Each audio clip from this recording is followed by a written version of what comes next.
যে কোনোভাবে যেন কাস্টমার এত দূর থেকে যাচ্ছে, এত জার্নি করে যাচ্ছে একটা ভালো টাইম কাটানোর জন্য, সে ওখানে গিয়ে যেন কোনোভাবে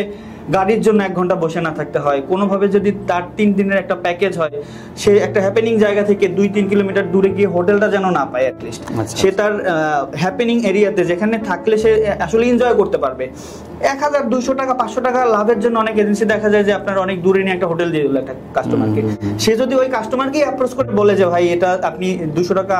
বাড়িয়ে দেন, আমি আপনাকে একটা ভালো হোটেল দিচ্ছি, কাস্টমার কিন্তু রাজি এটা দিতে, কিন্তু সে অ্যাপ্রোচ না করে সে একটা লোয়ার ফেয়ার অফার করে অনেক সময় কাস্টমারটা নেওয়ার জন্য, তারপরে হচ্ছে এরকম কিছু হ্যাসেল তৈরি হয়।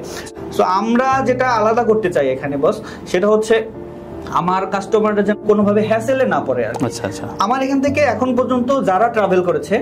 প্রত্যেকে হ্যাপি, প্রত্যেকে আমার কাছ থেকে যে সার্ভিসটা পেয়েছে সেটা নিয়ে সন্তুষ্ট। সো আমরা পরবর্তীতে যারা আসবে এখানে আশা করি প্রত্যেকে হ্যাপি হবে, কারণ আমাদের সার্ভিস এখানে ধরেন আপনি তো নিশ্চয়ই জানেন যে ধরেন গ্রামীণ ফোনে আপনি কথা বলছেন, হঠাৎ করে কল ড্রপ হয়ে গেলে কিন্তু গ্রামীণ ফোন 1 মিনিট ফ্রি দিয়ে দেয় আপনাকে ওই কল ড্রপের জন্য, তারা সার্ভিসটা এভাবে ইনশিওর করে। আমাদের প্ল্যান কিন্তু সেরকম, আপনি সামহাউ আমি এত কিছু বলছি যে ভাই সব দিয়ে দিচ্ছি আমি, তারপরেও যেহেতু আমি নিজে ওখানে প্রেজেন্ট নেই, আপনি কোন একটা সার্ভিস পেলেন না, সেটাকে কিন্তু আমি রিকভারি করে দিব। আপনি আপনার যে সময় লস হলো, আপনার টাইম হলো, সেটার জন্য আমি আপনাকে একটা এক্সট্রা ট্যুর অ্যারেঞ্জ করে দিব।